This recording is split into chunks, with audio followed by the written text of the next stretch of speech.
Penyerahan toko pewayangan secara simbolik kepada Ki Dalang Yusuf Ansor.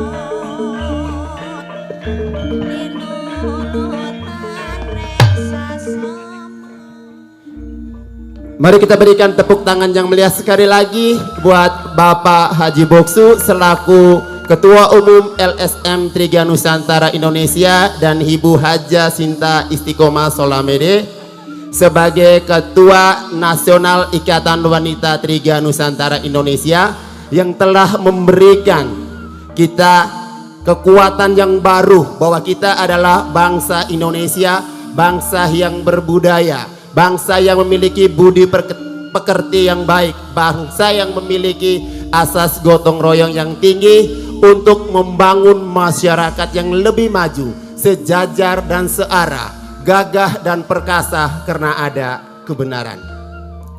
Acara kita selanjutnya saya serahkan kepada Ki Dalang Yusuf Ansor untuk pegelaran wayang kulit, dan saya minta untuk warga Depok untuk tetap tertib sampai acara ini selesai. Terima kasih dan selamat malam.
namas tuku nama sida.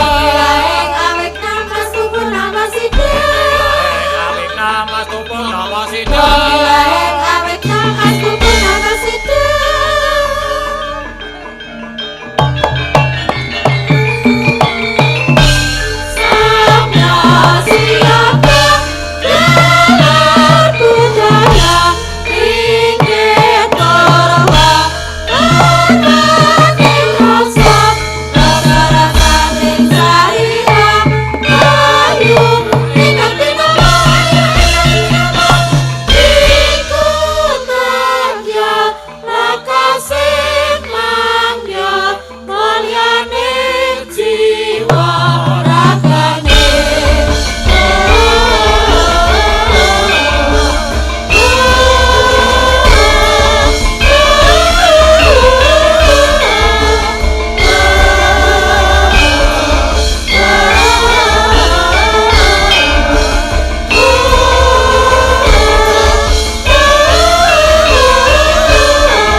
Namas tuku nama sida.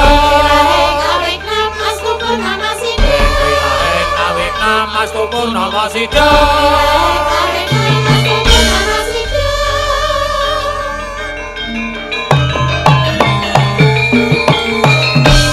Samya siapa gelar budaya bikin korban rasa.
Nun sembah nireng ulun kapurba risang amur pingrat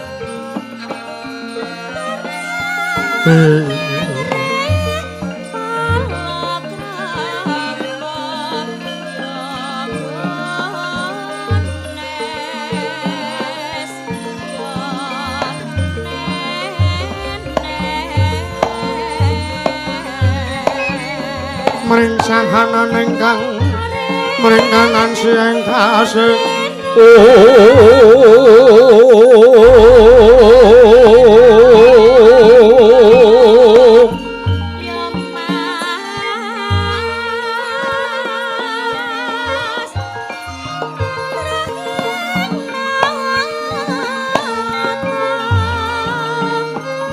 mawe buka kang sawegung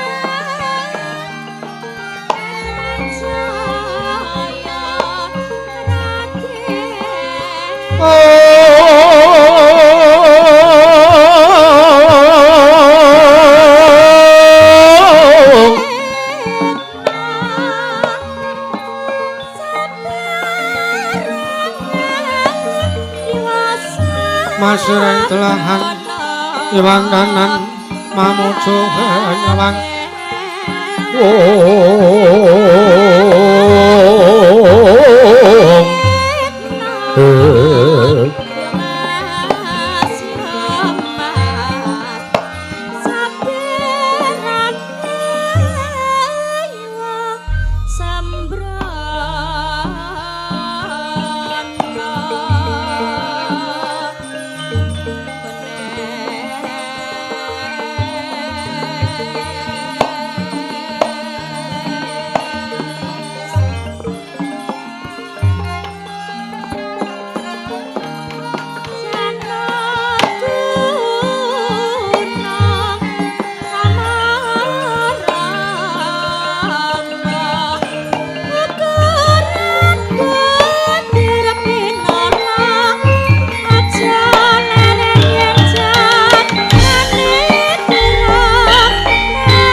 Namastu Purba Sidhem. Au awit namastu silat mrigiwang jagat karono. Sirang tondo kawisisaning bisana. Sono sinawung langring glebok. Estu maksih lestantun lampahe Buddha. Sinandur tutur. Kadelo turu tulak nyorat deng paradya. Winursita ngupama prameng niskala karanto dya tumiyeng jaman purwa. Mangga tekap masananing gobita tawu renggeng pralambang matumpa-tumpa. Marmo panggeng panggung Sang Purwengkata sukebyar dumadining wayang Purwa.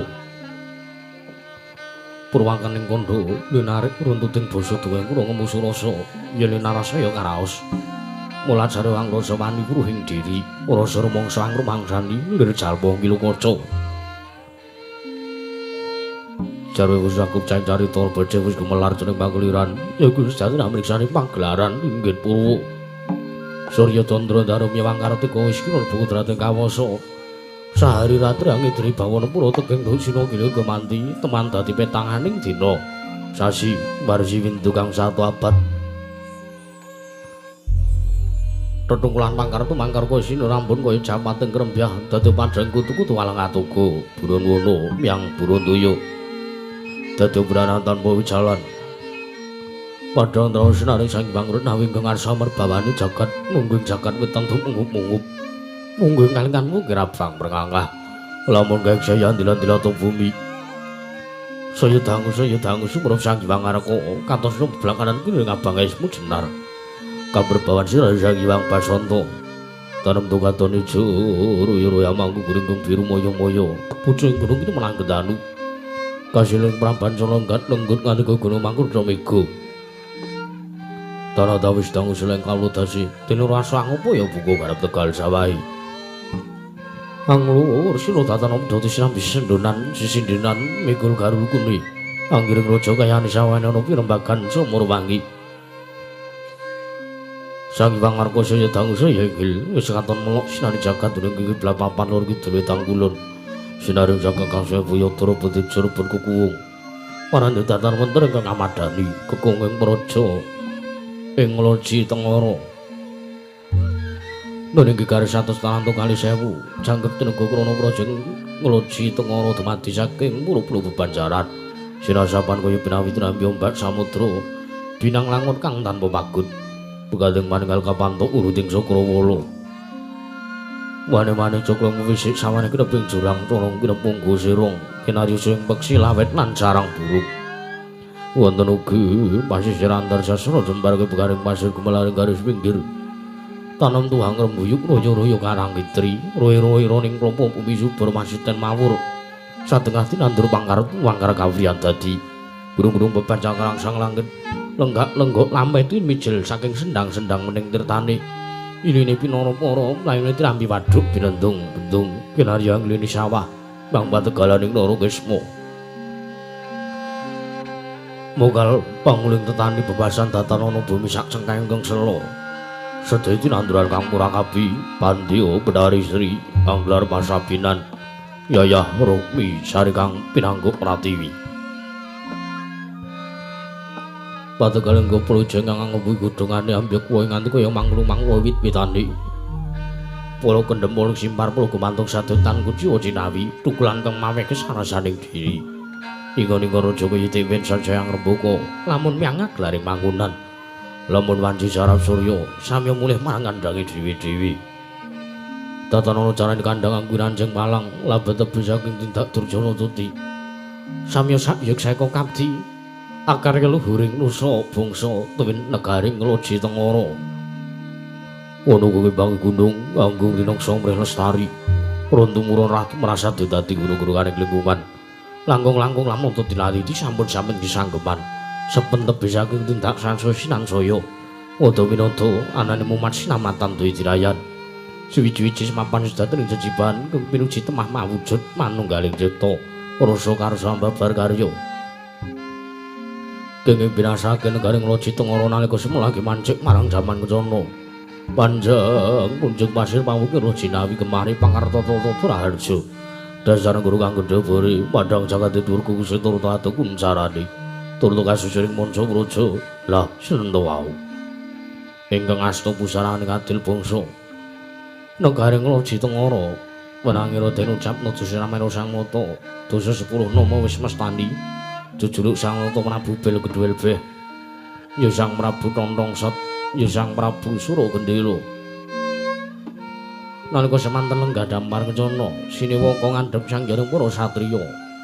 Nayaka mewah punggawa.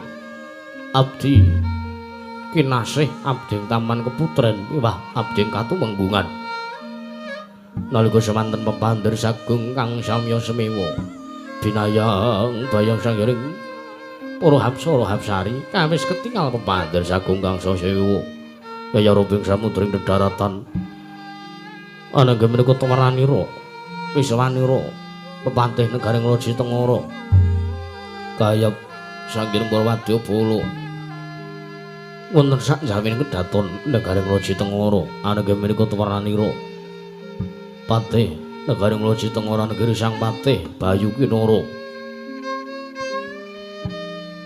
Najan wujuding patih nanging sandhangane datan prabeda kanthi dene Sang Nata awit sangka sugih blekedhu nalindring loji tengara Sang Prabu Bel Kedhuwel Beh mila nayaka punggawa sartane kawula samya den muktekaken anggenipun gesang wonten negaring loji tengara datan wonten setunggal kemawon kawula negaring loji tengara ingkang urip miskin urip kere mboten wonten setunggal kemawon awit kasugihan Sang Nata sumambung wiswanira abding katumenggungan rikala semanten ingkang amiyos mewah amimpin kaprajan para kawula mewah nayuga ingkang sami ganting pasisiran jejel riyel rapet pepet wipit merasa satepu pandhegul datan poselo lapet sakadheng para seba ing jaweng bludang kendurun tak umbul-umbul keterangan danu ya mondhe mangsa labu mayung megar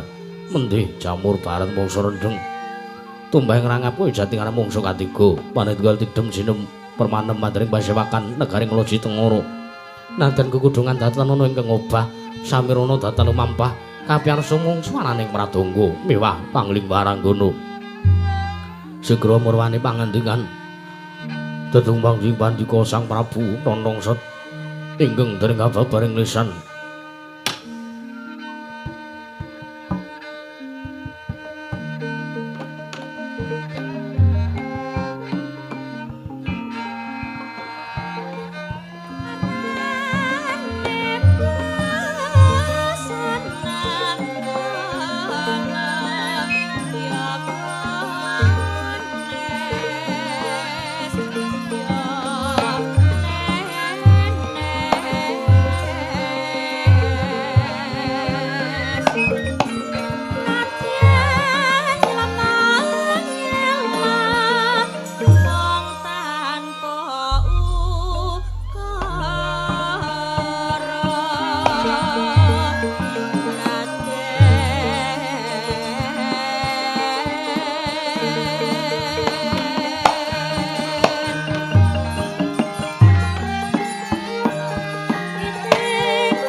Nanging sasangka kumanyar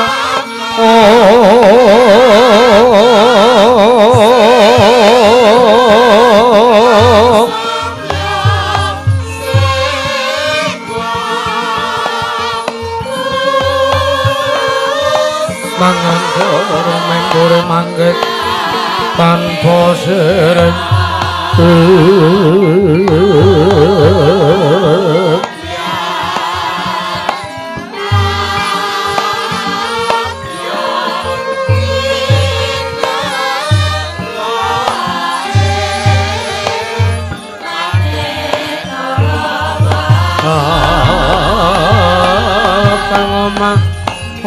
mas murubeng langit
Sretinon ning pasewakan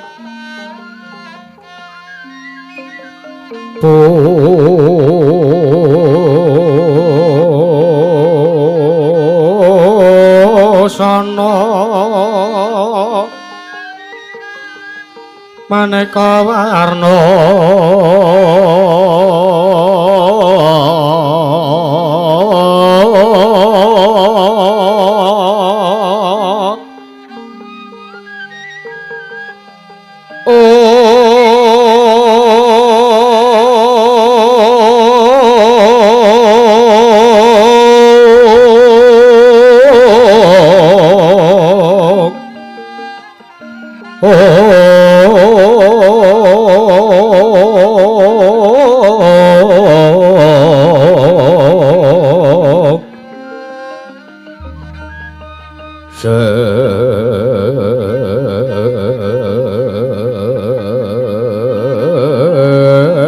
Pos peteng udono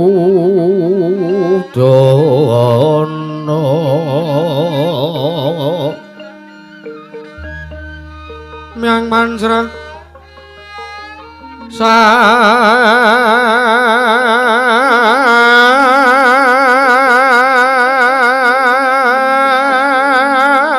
sarwa rukma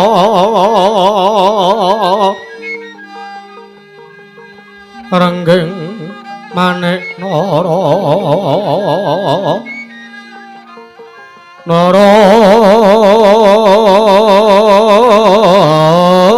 wata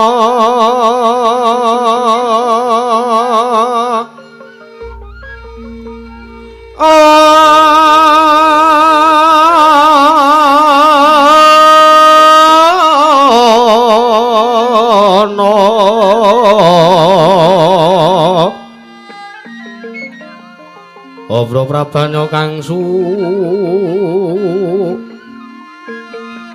merat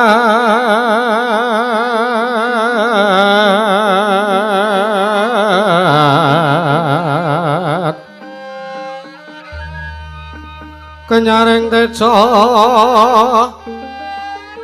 lalewaran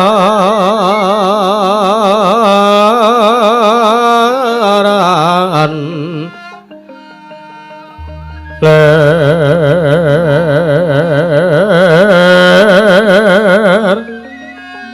ke larsi sireng tadet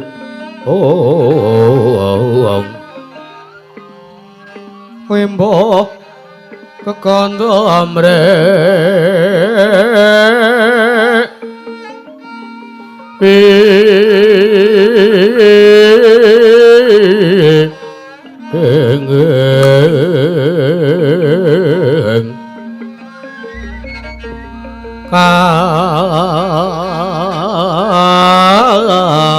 tiuping maruta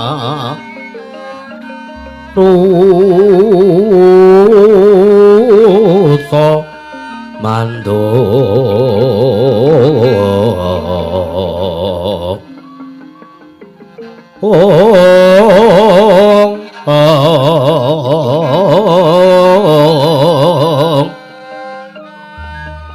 separan mangambar kongas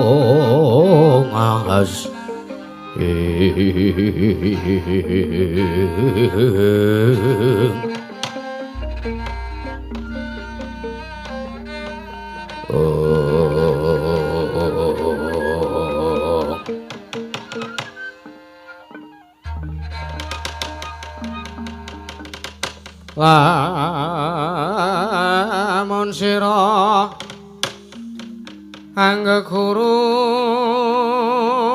kaki hamilya manungsa kang nyata enggang becik marata bate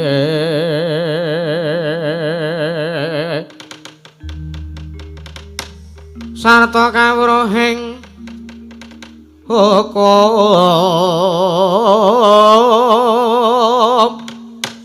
kang ibadah lan rangi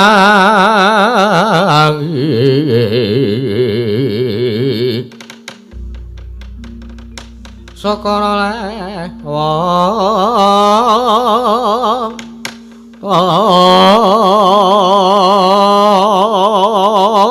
apa ingkang was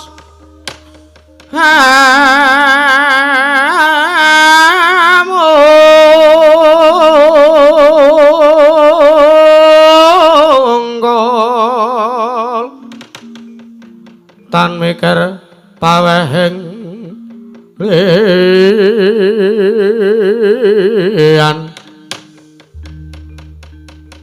iku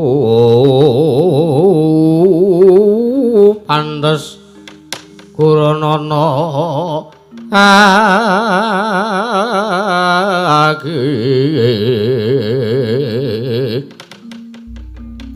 sartane kawruhana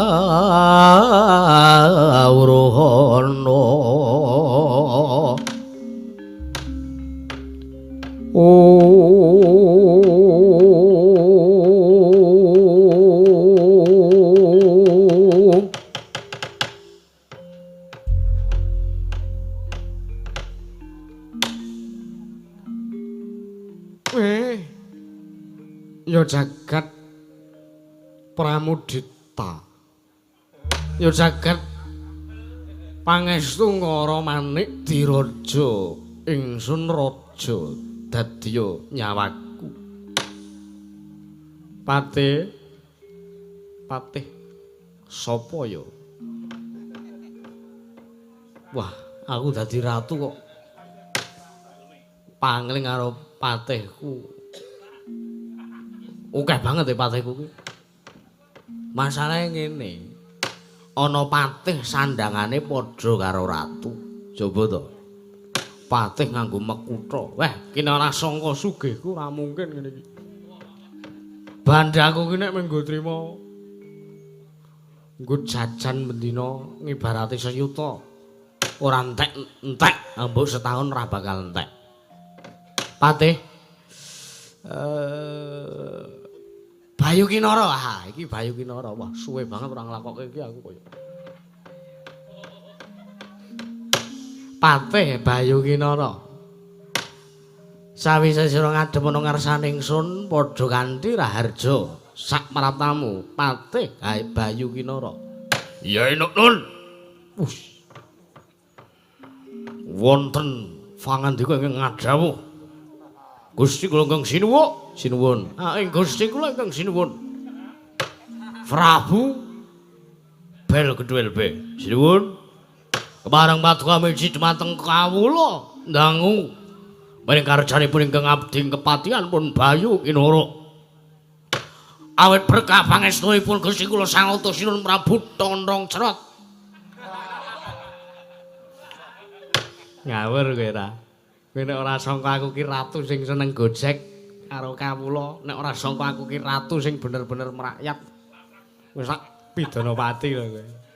Tontong sot kok tontong crot.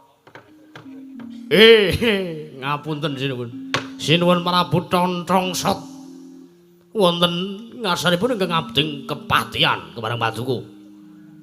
Miji karaharjan kula. Awit berkah pangestu paduka sowan kula wilujeng. Nering sambi kula tebih saking Rubeda. Sinaosa kula radi ngelih. Awit wonten dayaning cepukan werni ijo menika. Ya. Ora apa-apa, engko tak ingoni. Nggih. Kowe mangano sak mbledhose wetengmu. Waduh, ampun. Kula niki mun program 3 minggu mboten ndar sekul. Oh. Medhun 13 kilo. Wah, ngono. Nggih.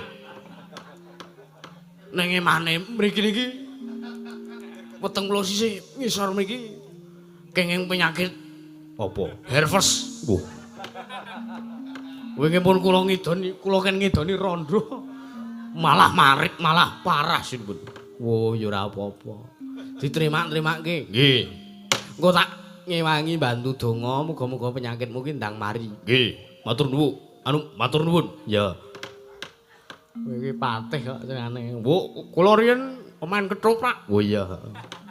Kula mboten mokal nek kula kaya ngeten iki. Ya.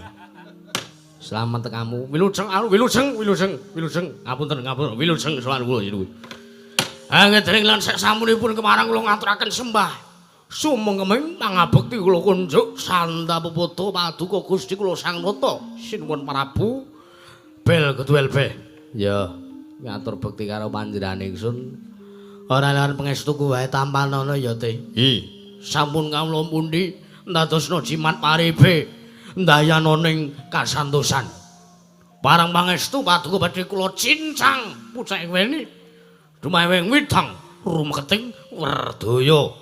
Saestu ndadosaken cahya nercahya daging sapi.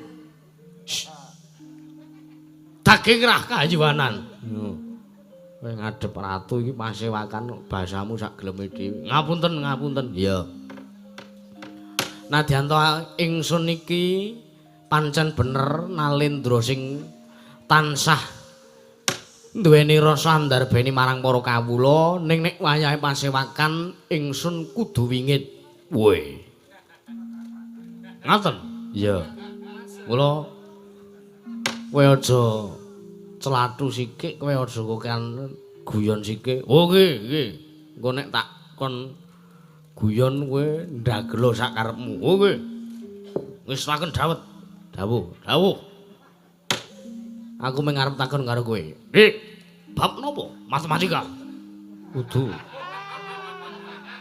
Bab napa? Kula aturi paring dawuh. Aku mengarep takon aku duwe pati siji kok koclok to iki. Gusti paringana sabar. Aku pengen takon karo kowe. Sak plok yang aku dadi ratu ki kepiye kanane kawula ana sing komplain nggonku madeg ratu ning negara Ngloji Tengara iki apa ora? Oh. Nek ming perkara niku men kula saged jamin. Jamin tegese jamin duarep nglengserke jenengan. Lho.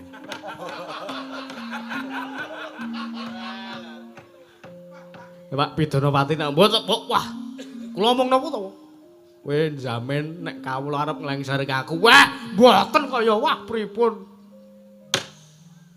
Pengacu dana terbesar iki. Wong arep dilengserke. Ngapunten. Nek jengandika menawi jengandika paduka Gusti kula Sanata Sinuwun Prabu Bel Ketuel Be ndangu bab tutur kitang kamarajan kepripun kawuntane para kawula apa do sambat apa do maida kalih panjenengan kula nuwun sewu. Para kawula sak dangunipun gesang wonten negari Ngloji Tengara menika samya gesang guyub rukun matsinamatan daya dinayan mboten wonten cecungrahan mboten wonten padudon ning antawisipun mayoritas ki apa ngatasipun oke-oke kawula negari Ngloji Tengara menika tiyang putri utawa wong wedok ora ana sing saben dina pendak-pendak tuku sayur sing do rasan-rasanan niku mboten wonten. Oh ngono nggih, mboten enten sing do klesak-klesik bahas eleke wong. Tenan apa piye? Estu leres niku. Bab uriping gesangipun para kawula. Bab ekonomi mboten wonten ingkang sambat kekirangan. Sedaya tansah kacekapan awit tansah sumuyut pangersa jengandika Gusti kula ingkang sinuwun Prabu Bel Ketuel Be. Tenan apa ora? Nggih, leres. Oh iya. Engko tak tetinju marang kanane para kawula. Nggih. Merga nuwun sewu. Aku ki nek nileki kawula kuwi aku nek terjun ning dunia masyarakat sosial. Nggih. Aku ki kudu ming kaosan. Nggih. Aku nganggo sandangan ratu ngene iki ya mung nek pasewakan. Nggih.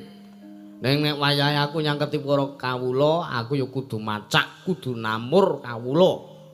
Merga yektine nggonku dadi ratu ning negara Nglasi Tengara iki dhisik aku iki uga mung kawula. Nggih.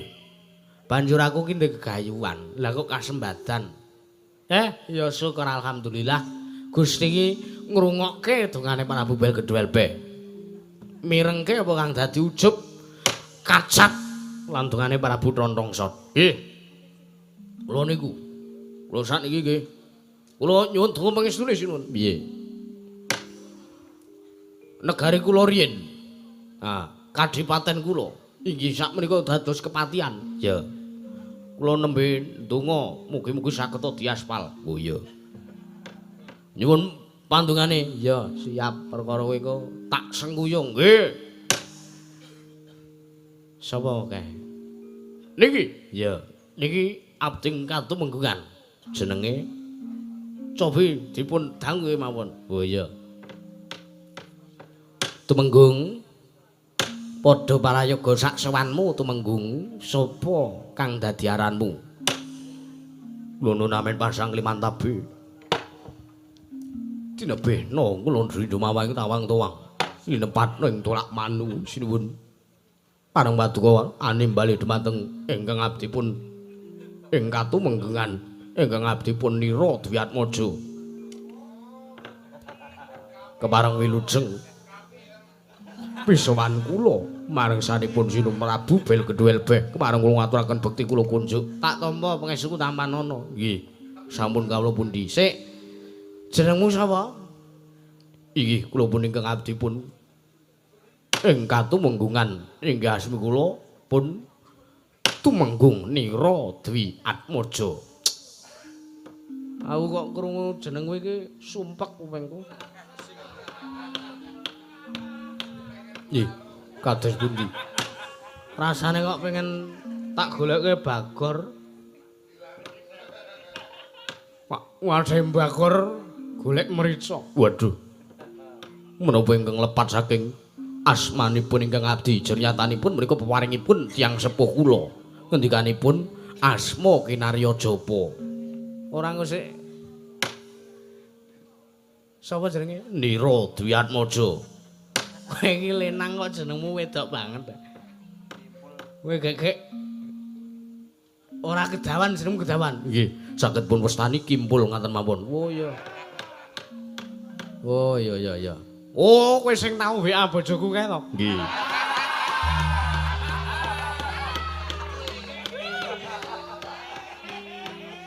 Tenan. Nggih, leres. Wah lah.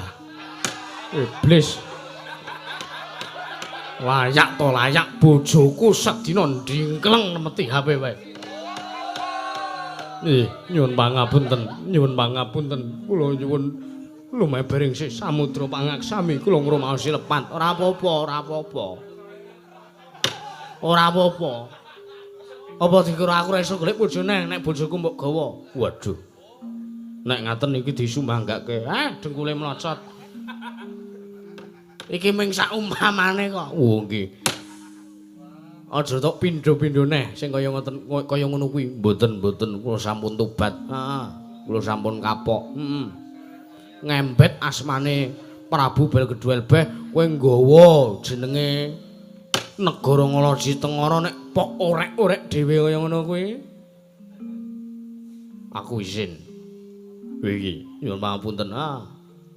Wis ora apa-apa, perkara sing wis kelakon ya wis ben kelakon lan aja ngasi tok baleni meneh. Wo iki. Nggih. Ngestakaken dawuh. Nganti aku kongkonan Patih Bayu Kinara kok dhisik gawe grup ngrukiat. Waduh bolo siji kae. Rumangsaku kok saya suwe saya ora sedhi lho. Nggih. Nyuwun pangapunten. Ora apa-apa, sak ngapura. Iki gandeng dinaning pasewakan. Kabeh sapa wis sing duweni kaluputan kelawan panjenenganing sun tak ngapura. Mbok lupute iki gedene sepira karo negara mesti tak ngapura. Alhamdulillah, matur sembah nuwun. Ya. Nggih, matur sembah nuwun. Ning nek rumangsaku kok jenengmu ki Mawa Sukerta.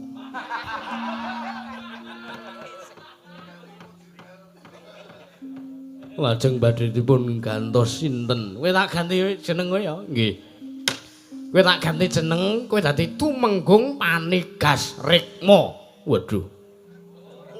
Menika tegesipun menapa? Panigas ki tukang ngethok utawa tukang mapras. Nggih. Rikma kuwi rambut. Nggih. Mergo aku niteni kowe iki pendak-pendak tak jak lunga adoh sing tok golek ming tukang potong rambut. Iya. Iya, ngaten kisahe. Gelem ta kowe? Nggih, kula purun. Tak ganti kuwi jenengmu tak ganti kuwi gelem? Nggih, kula purun. Waton sedaya menika sae. Ora apa-apa. Wis kabeh wis padha diprayo gak kelungguhe. Saiki aku mung kari arep medhar sabda. Aku arep paring dawuh, aku ora arep paring piwulang. Mergo aku ki kudu guru. Mergo aku ki kudu drajating pendhita, aku iku kudu dosen. Nggih. Ning aku ki suwijining ratu sing kudu tansah ngayomi karo para kawula. Nggih. Gusti kula sangata sinuwun Prabu Belgedel badhe medhar sabda punapa sinuwun. Kepareng kula miji kula nedya nganglungaken jangga nilingaken Karna. Jangga, nggih.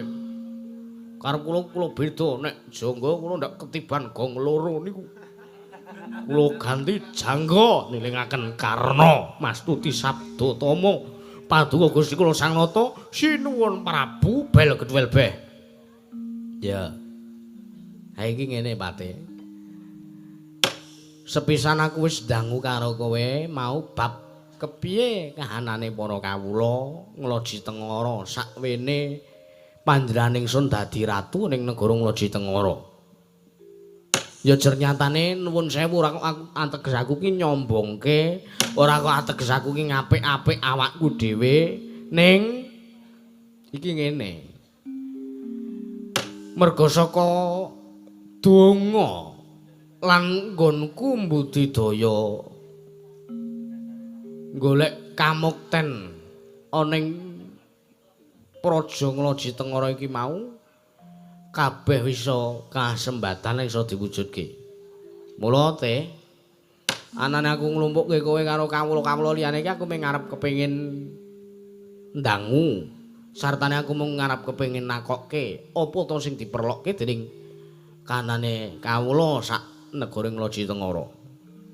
Patih Bayu Kinara. Teh. Patih.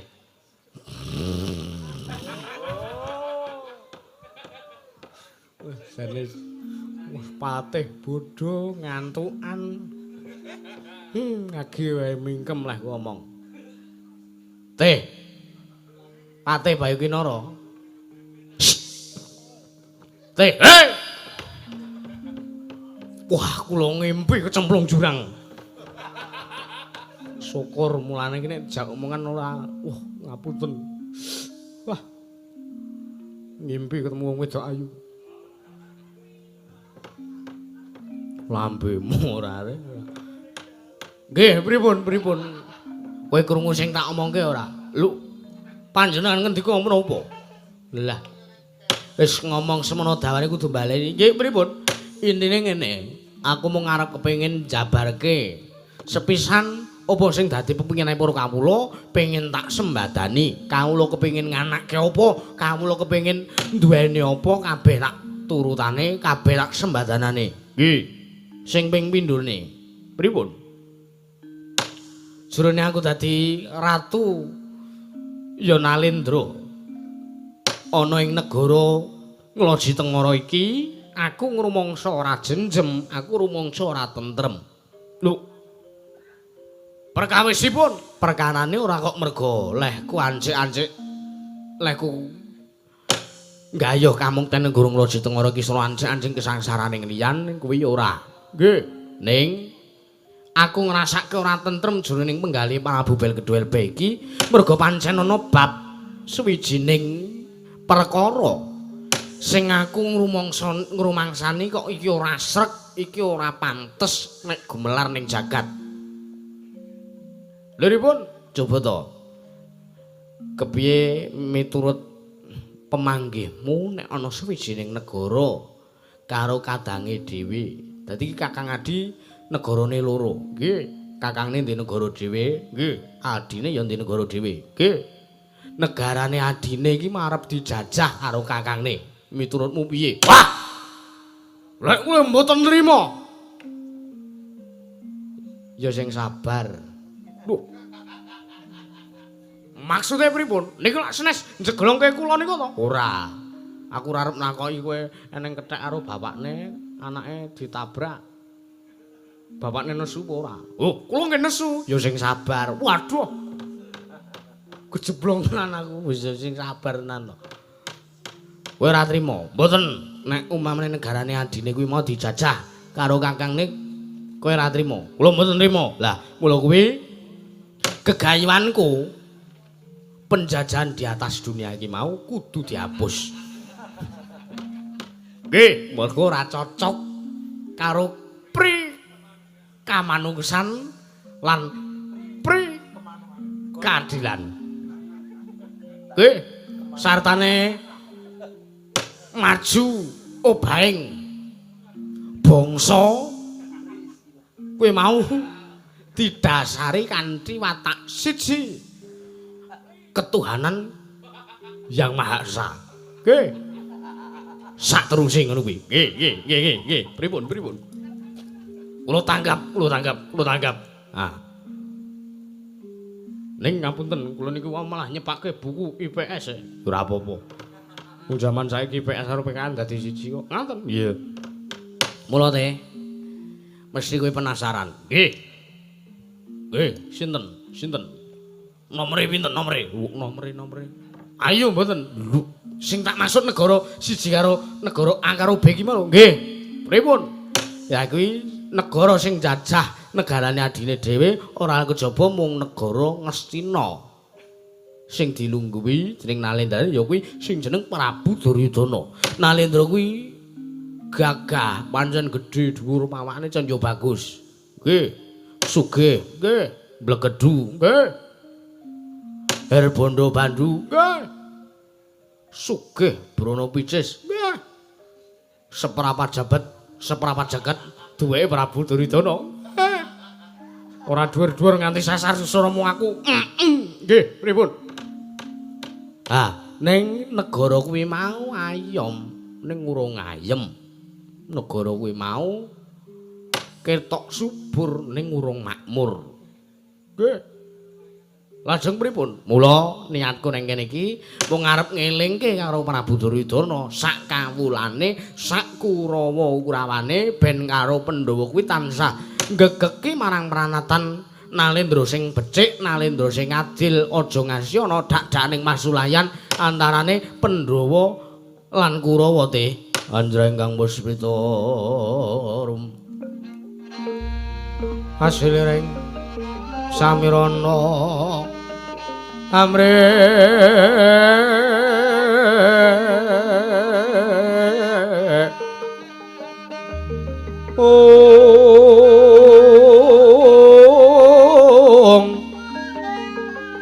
Sekar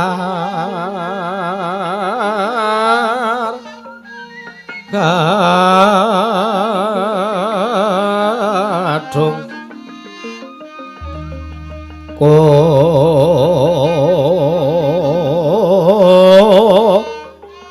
ngas kandhana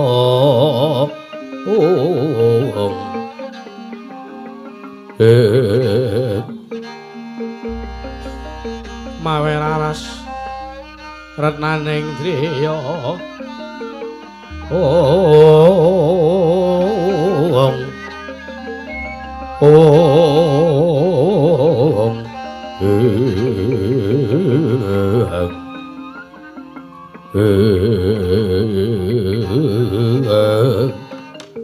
wah jan kula kok rumangsa ora trima gosek ki rung digongke. Oke, ben.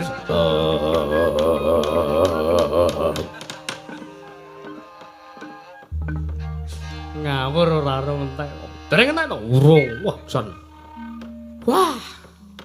Kula kok rumajeng sanget Kelan gegayuhan Paduka Gusti kula Sangnata Sinom Prabu Buwel Kedhuwel Be. Coba gegayuhanku napa? Nun, gegayuhanku mau apa? Lah napa? Somong semono mbane. Coba aku kepengin, panjenengan kepengin nentremaken kawontenan negari Ngastina. Niku napa mboten? Nah, bagus. Malah luwih cetha, luwih ringkes sing mok tangkep saka ngendikaku. Nggih. Ternyatane lehku omongan iki mau nggunakake sanepan-sanepan sing urung mesti saben wong paham lan iso tanggap kelawan apa sing tak aturke. Nggih. Kula akeni panjenengan niku pancen intelektual. Ya, intelek. Nggih niku. Kula akeni sinuwun. Ya. Lajeng ing sakmangke lampahipun badhe kados pundi? Anggenipun badhe tansah ngemotaken dumateng Nalendra ing Astina sak kawulanipun sak Kurawa-Kurawani. Lah iki ngene.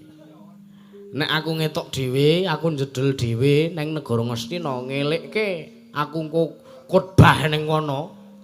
Wahai kawula Ngastina. Wahai para sata Kurawa, kowe rasane kok ora trep. Nggih. Lah mula sejene aku ora pantes nek aku teko ning Ngastina terus aku wara-wara pidato khotbah. Aku ki Nalendra, ora ana kok Nalendra kok segampang kuwi arep nyambangi negara-negara liyane. Nggih, mula kowe tak timbali meneh iki sayekti kowe arep tak utus supaya nek kowe sawaning negara Ngastina elekno kawula-kawula Ngastina. Jaen tumindak apik, jaen tumindak becik, jaen kantinen supayane tansah nengenake marang tumindak bebener lan ninggalake nyingkiri marang tumindak angkara budi candala, tumindak-tumindak maksiat kondho nglereni. Nggih. Tumindak-tumindak sing ora bener kon nglereni kabeh. Nggih. Banjur tumindak-tumindak becik kaya ta manembah marsaning Gusti, anut kapercayane dhewe-dhewe padha terapno ing negara Ngastina. Nuwun sewu, kula mengke dianggep ragah-ragah, kula mengke dianggep njajah negari Ngastina. Omonga Prabu Buwel Kedhuwel Be. Nalendra Ngastina kon ngesoki bondo pira? Ben kelelep bondo. Nggih, mergo aku ngerti. Prinsipe Prabu Duryudana kae sing penting duwite. Niku tenan. Mula kowe mrana kowe takon sawaning negara Ngastina ki ora mung semata-mata kowe takon ngomongin Nalendra Ngastina Prabu Duryudana, kowe sak budalmu iki mengko kowe tak kanteni kreta kencana sing ngangkut Mas Mutiara Jamrut ndergeni berlian Mas Picus Rajabrana kabeh tak pisungsake marang Prabu Duryudana. Kuwi tak nggo nyogok supayane gelem tumindak apik lan gelem nglereni nggone duweni mantak angkara becandala. Nggih. Ning nek mengke Prabu Duryudana sak kawulane Ngastina lan Kuramane mboten kersa kula pernahke ya nek wis pancen wegah nampa warah namik pitutur becik Purbawasisa ning tanganmu. Mbok arep ngamuk sak karepmu, kowe ning kono arep nggusur Prabu Duryudana ya sak karepmu. Ngaten. Ya. Ning nek kowe ketemper yudane, tak jaluk kowe baliya ning negara Nglaji Tengara matur karo panjenengan ingsun tak jonane dhewe, tak ajangi dada lan ora tak tamengi gigir patih Bayukinara. Sigra-sigra yen permana kanca Sigra ngraket nawang sesangka nawang sesangka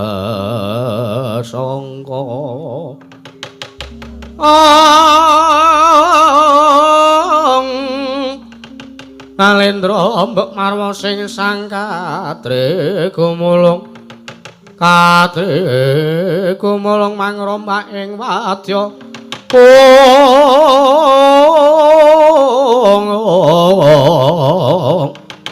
Urdakara reka kiri-kiri Ronanggana magawa gelarira wangmang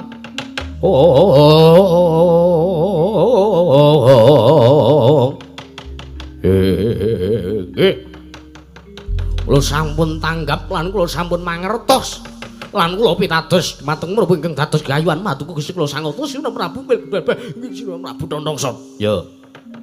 Lajeng ingkang ndadosaken tandha wiraken sang beting manah kula benjang menapa anggen kula bidal. Ora sasuwe-suwe. Ora ketang. Sambung bocol intang kowe mangkat dina iki. Nggih. Ora sandadak nganggo nawara penantang perang nek pancen perlune kowe kepepet nggunakake kadigdayanmu, kowe ngamuk ning negara Ngasina. Wo nggih, ngesraken dawuh. Kemareng kula nyuwun pamit madal masilan. Kula badhe ngemotaken patung Nalindra negari Ngastina mewah kawula sak Kurawa-Kurawane. Ngati-ati aja kaya bocah cilik pangestuku ndayani ngetutke marang lakumu. Nggih, matur nuwun. Nyuwun pamit sinuwun. Ya.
Ayo rene.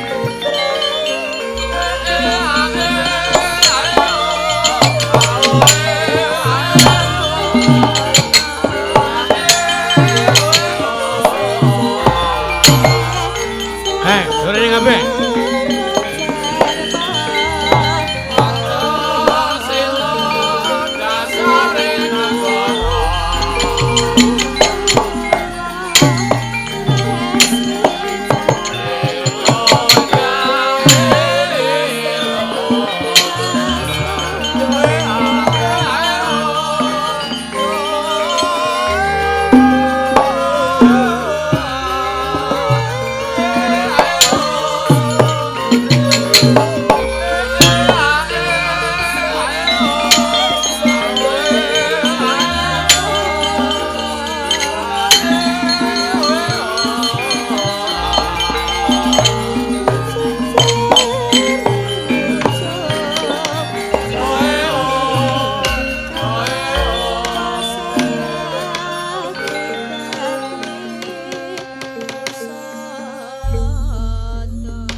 Wonten pangandhuk ingkang ngadhawuh, wonten pangandhuk ingkang ngadhawuh. Imburimu jenenge sapa kowe? Niki. Ah, sing wernane kaya tela pendhem kuwi. Sedaya tela menika mesti dipun pendhem. Ha iya, sapa jenenge kuwi? Tumenggung to kuwi? Nggih, nggih Tumenggung. Ah. Sapa jenengmu Tumenggung? Nggih. Mobil Sudi mestani dhateng kula. Kula ingkang abdi ing Katumenggungan pun Karsita sinuwun. Tumenggung Karsita nggih. Wo kowe Kakang Adi karo iki. Nggih, leres. Niki rayi kula. Oh la ya mula wajahe 11-12. Nggih. Mrene numpak apa? Sepeda. Mio. Mati pajek to? Nggih, mati pajek iki. Ndak tak diomongke. Ya ben. Aku wis ganti jeneng. Sapa? Tumenggung Panigasrikma. Oh ya apik. Napa kula nggih badhe dipun gantos nami kula? Rak, wis apik jenengmu. Oh nggih. Jenengmu wis apik. Nggih. Matur nuwun, matur nuwun. Ah. Aku ning kene marep nakoni karo kowe. Panigasrikma, wonten dawuh. Kowe dadi nayaka iki kowe pengen apa? Waduh.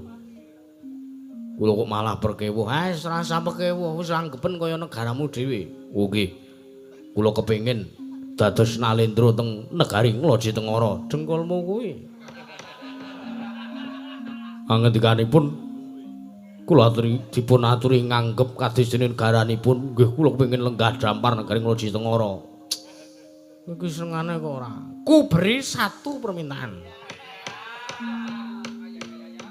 Mboten tiga. Ah, ya wis telu. Tak mene telung panjalukmu tak kabulke. Nggih. Kula menika namung kepengin jawab kalian member JKT48. Piye? Kula menika pengen jawab kalian member JKT48. Ra mungkin liyane kuwi. Oh nggih. Menawi ngaten kula namung kepengin korupsi wonten ngalam donya menika ical. Piye? Kula namung kepengin korupsi wonten ngalam donya menika ical. Kowe arep rabi karo member JKT48 sing sapa jenenge? Sapa? Saiki tak takon. Lho. Mboten saged. Kowe arep rabi karo sapa tak takon? Waduh. Rumaos kula nek gegayuhan kula semanten kok gedhuwuren. Lah piye? Kula namung kepengin supados griya kula menika dipun bangun malih. Wah. Omahmu sing apik kowe njaluk dibangun meneh. Mboten. Kula menika sak menika bikak kios. Kowe dodolan nggih. Kowe apa sing dodol? Mainan.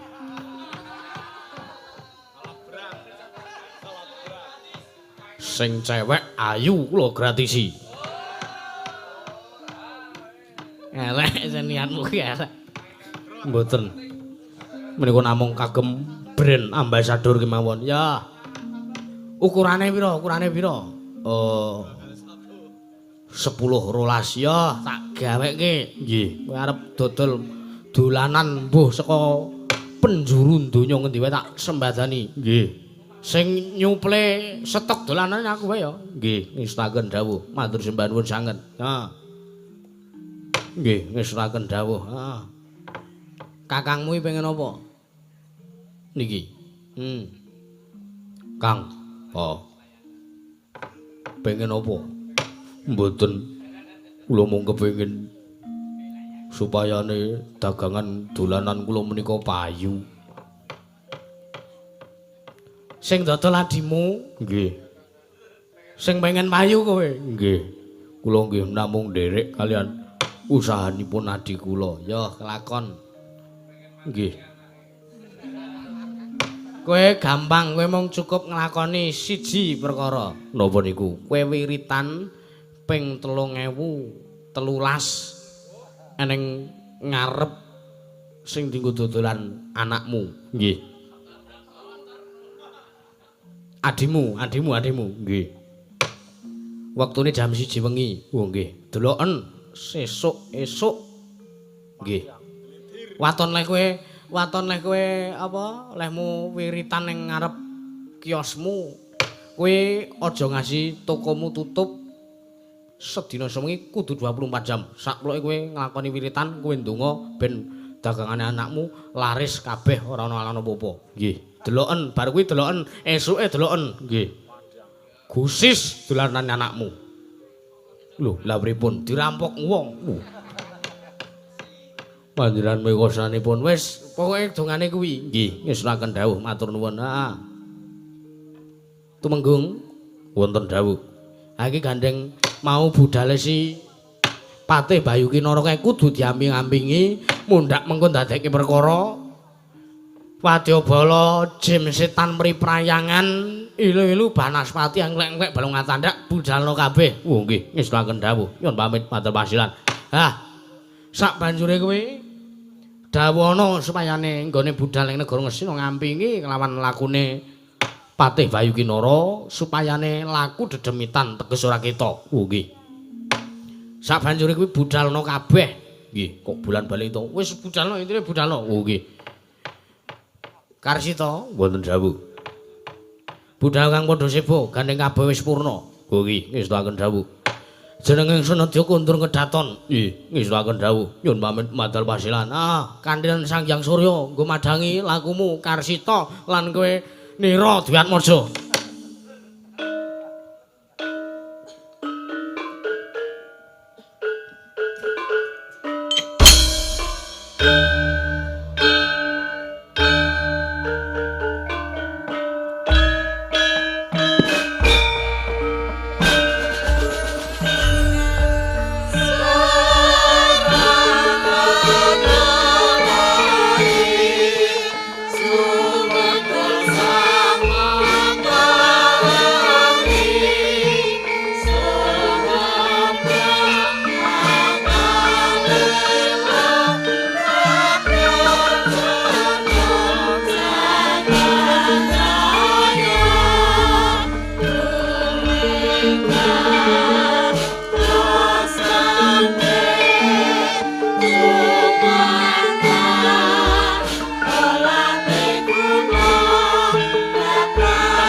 Sang